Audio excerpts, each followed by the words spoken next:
That was the order they gave her, plain and cold, without a single thought about what that aircraft meant to her.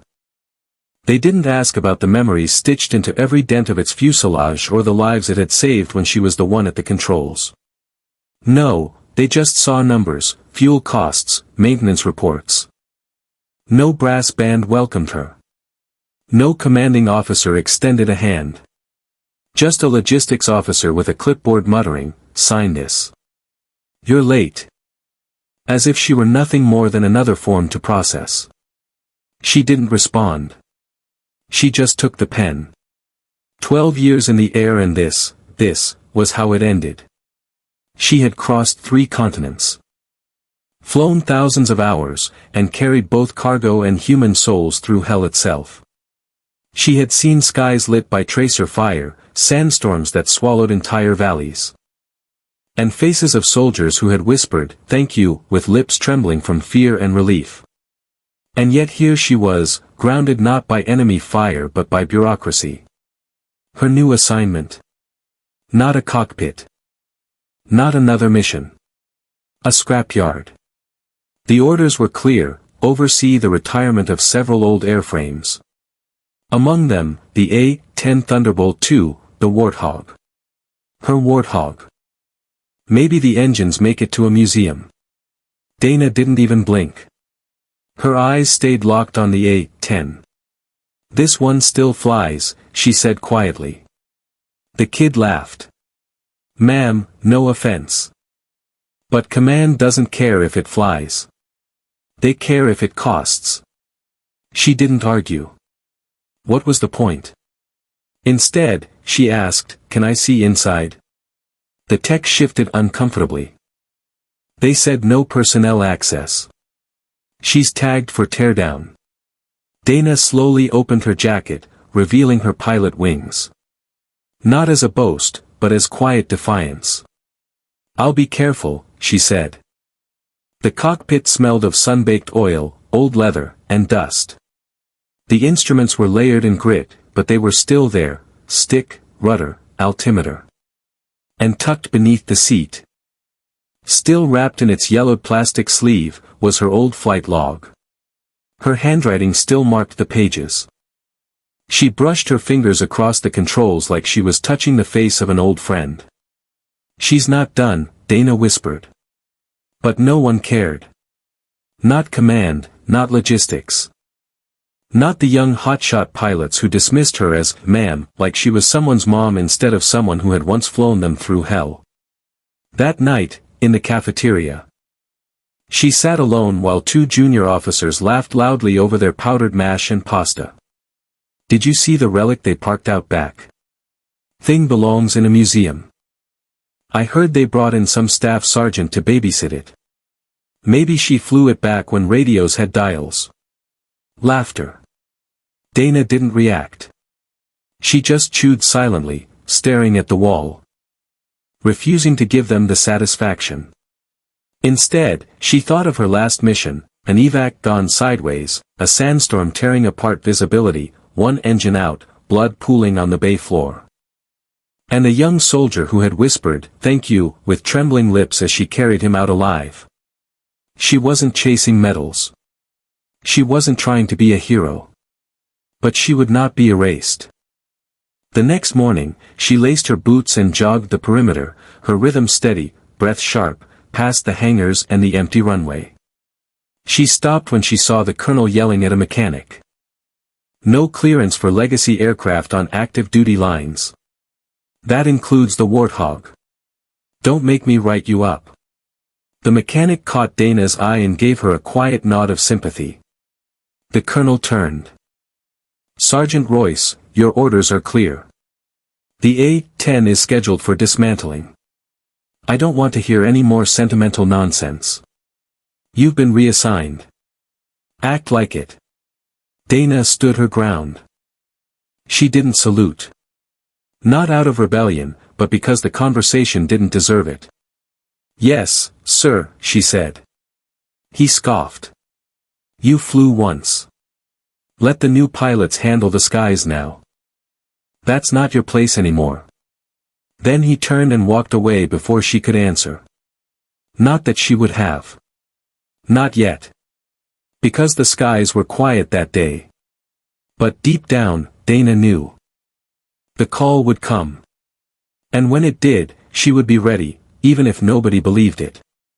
And as if fate wanted to prove her right, the moment Sergeant Ava Mendes arrived at Bagram, the whispers started.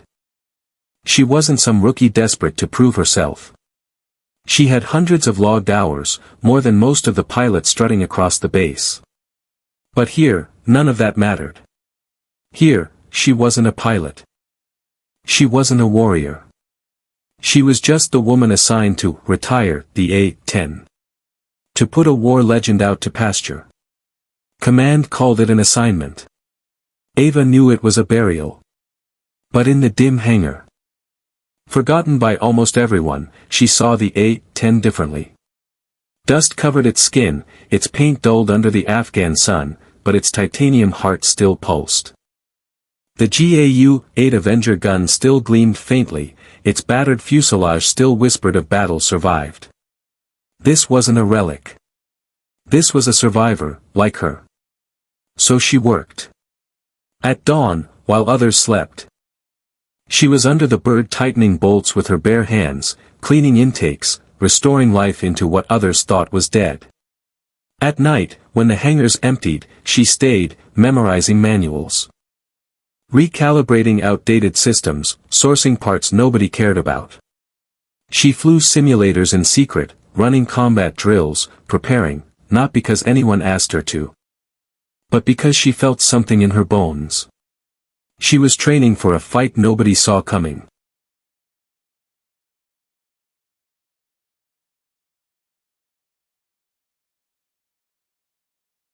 Others mocked her.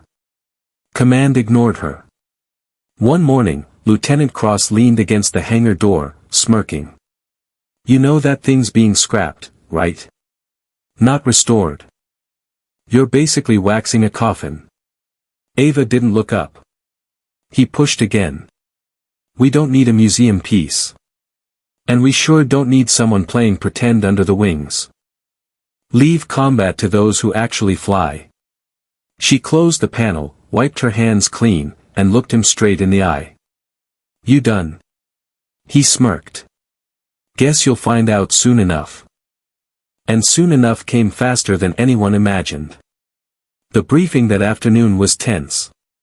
A convoy had gone missing in the Korangal Valley. No radio contact. Hostile terrain. Insurgent chatter about heavy weapons moving in. Air support was critical. 3 F-16s were tasked. One slot open. Ava stood silently at the back with her clipboard until the colonel barked at her. But she brought her helmet anyway. At sunrise, she strapped into the chopper, eyes scanning the valley as fog clung to the ridges.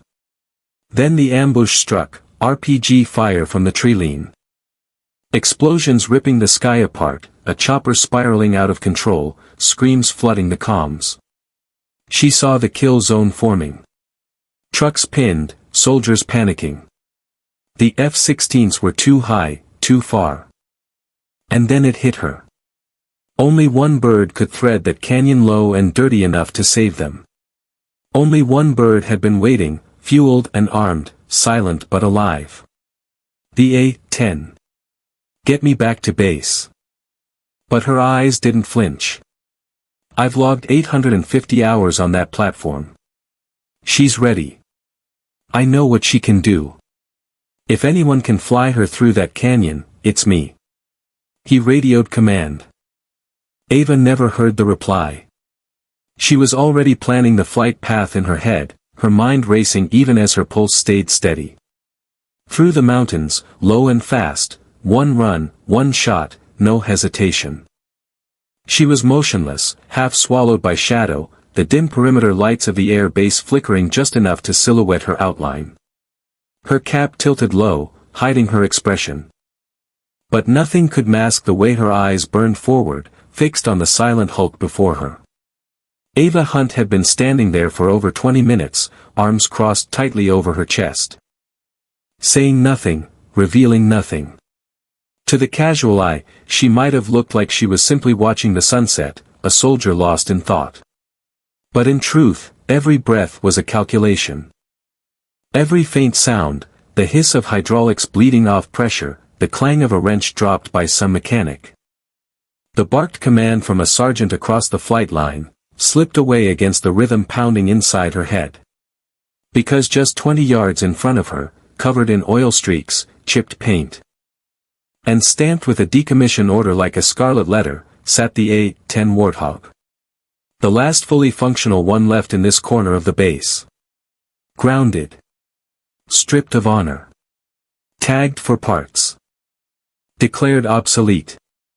Officially retired, as though a warhorse that had carried men through fire could be dismissed like outdated paperwork. And yet, Ava's gut screamed that it wasn't done flying, not yet, not while there were still lives in the balance. Could a machine have a soul? She didn't know. But if it could, she swore she could feel it humming inside her chest like a ghost begging to be resurrected. Then it came, the buzz in her earpiece, the one she wasn't even supposed to have connected anymore. A sudden burst of urgency ripped through the silence. Static laced the voice, broken but unmistakably real. A recon team. Hostile airspace. Heavy fire. Then, silence. Coordinates blinked onto her encrypted feed, urgent, final, like a flare fired in the darkness. Ava didn't even flinch.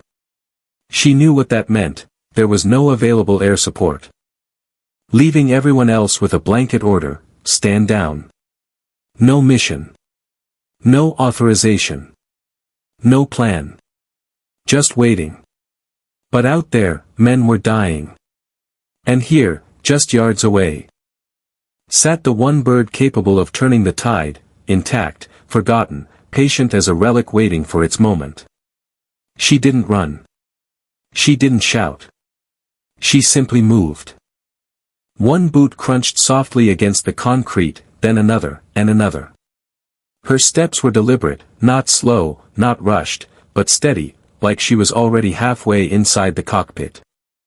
And more than that, she trusted it. The engines coughed once, like a smoker struggling for breath. Then again. And then they roared, screaming to life. Sending the night echoing with power that no order could silence. The ground crews scattered, panic and disbelief painted across their faces. Sirens wailed. Red light strobed across the base. The tower crackled in her headset, demanding identification, spitting her name like an accusation, ordering her to abort. Abort? When lives were hanging by a thread? She ignored it all. Her HUD locked on the coordinates. 30 seconds later, the wheels left the tarmac.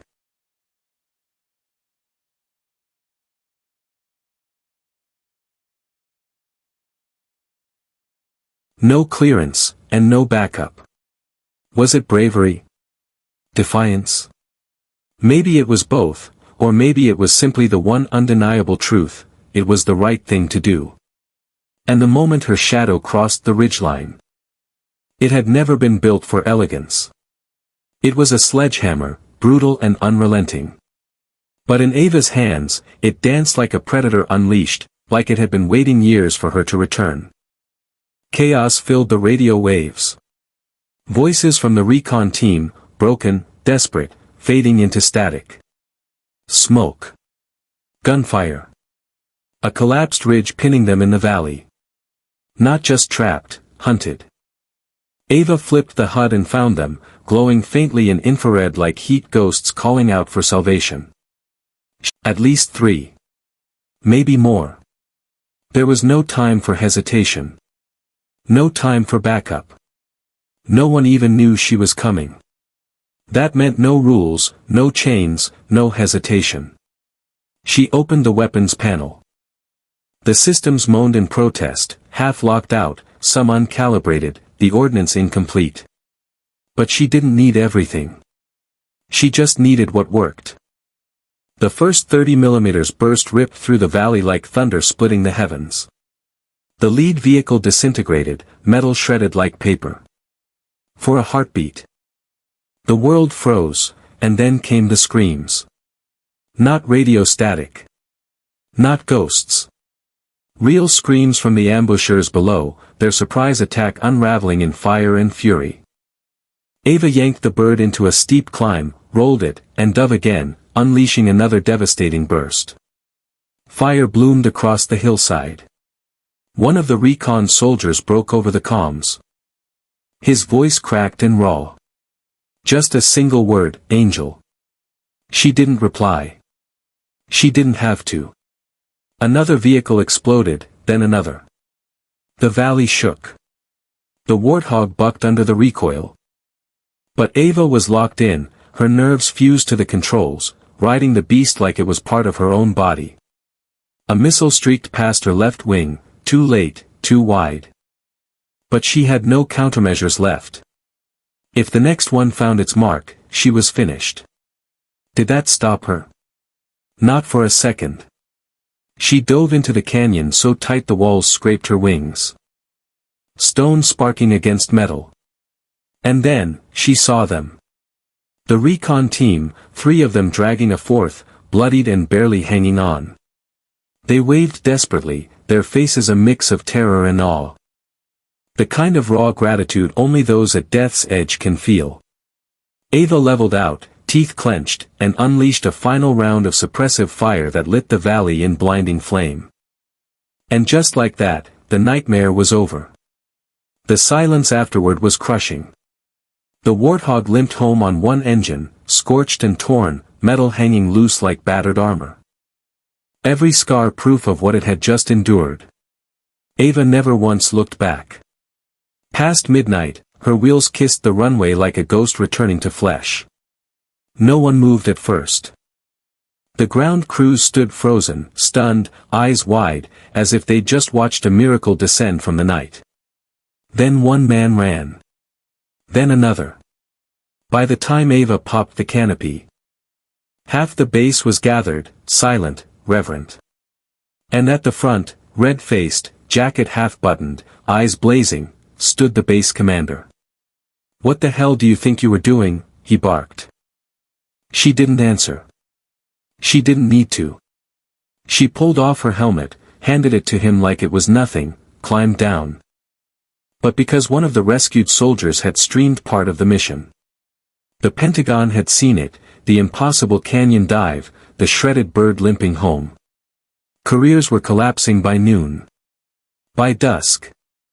They were living proof that when everything went to hell, this squadron was saved by the very pilot everyone ignored, dismissed, and tried so hard to ground. The general's voice cut through the air like a blade. He paused, letting the words hang heavy. "You asked for retirement," he said sharply, "but what she gave you was resurrection." Gasps broke loose like a wave crashing against the flight line, murmurs rippling through the ranks. Hargrave turned pale, his jaw working but no sound coming out. The general didn't flinch. His face was steel, his command absolute. "Effective immediately, I'm authorizing a commendation. She'll be nominated for the Distinguished Flying Cross. And her report will be reviewed at the Pentagon." The crowd was electric. Liv stood there, not blinking, her shoulders finally sagging under the crushing weight of exhaustion. But the general wasn't finished.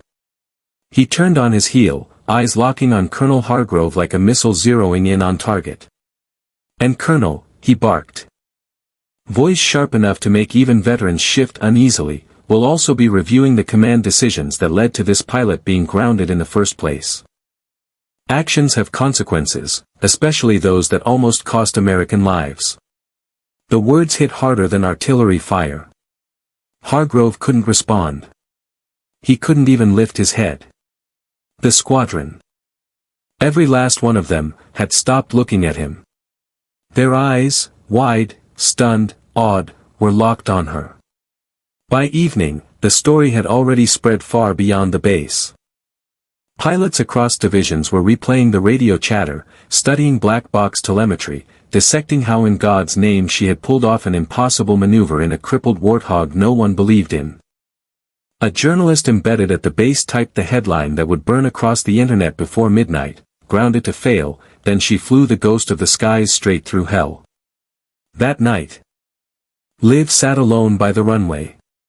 The Warthog had been towed into the hangar, still faintly smoking, its battered frame now draped with a folded American flag on the nose cone. A shadow approached. It was Major Cullen. He lowered himself beside her, handed her a lukewarm coffee, and let the silence breathe. "You know," he finally said. "They're going to name a simulator module after that landing. Rookie pilots will be trying to copy it for the next decade." Liv chuckled softly, shaking her head. "I hope they don't. That wasn't a maneuver. That was instinct." Cullen met her eyes. "No, that was command. The kind we should have recognized in you long ago." She didn't reply. She didn't need to. The runway lights blinked in the distance, another bird lifting silently into the dusk sky. This time, no one doubted she belonged there. Weeks passed, then months. The A-10 was never officially returned to service. Instead, it stood in the hangar, patched but untouched, a monument more than a machine. No one dared sit in its cockpit. It was her Warthog now. No flashbulbs, just a solemn Pentagon room where every uniformed officer rose to their feet when she entered. The Distinguished Flying Cross was pinned above the very patch they once mocked. The colonel? Transferred quietly, stripped of command, erased from relevance. Liv chose not to climb back into combat. Instead, she became the lead instructor for emergency combat aviation. Young pilots hung on her every word, studying how to make a dying bird fly. They called her something she never asked for, but it stuck: Echo. Because when orders failed, she was the echo of instinct, survival, and courage. And one night, beneath a starlit sky, she touched the battered skin of her Warthog and whispered, "You weren't done." Neither was I. A jet roared overhead. And she smiled, not for medals, not for praise, but because she had flown through fire and come back stronger. She was never just extra weight. She was the reason they survived. Reading this story makes me feel deeply about resilience, courage, and the way people confront impossible odds. To me, lifestyle isn't just about comfort or routine, it's about choosing how we react when life tests us. Some people chase safety, others chase ambition. But the ones who inspire me most are those who step forward when everything is stacked against them. I believe our social views often glorify success but forget the silent battles of endurance. Of holding your ground when fear is screaming at you to quit. In my opinion, we need to honor not just achievements, but the spirit of defiance and sacrifice that fuels them. Society too often measures worth by titles or results, yet true greatness comes from the willingness to risk, to protect, and to persevere even when the outcome is uncertain. Isn't that what gives life meaning? That refusal to surrender. I carry this belief into my own outlook. A meaningful life is not about avoiding hardship but embracing it as the fire that shapes us. Courage, after all, is not the absence of fear, it's the decision to rise despite it. And that, I believe, is the essence of strength. And if this story shook you, if it hit your chest and left you breathless, don't just walk away. Hit subscribe, ring that bell, stay with us on this ride. Because stories like this aren't just about war, they're about resilience, sacrifice, and the echoes that carry us forward.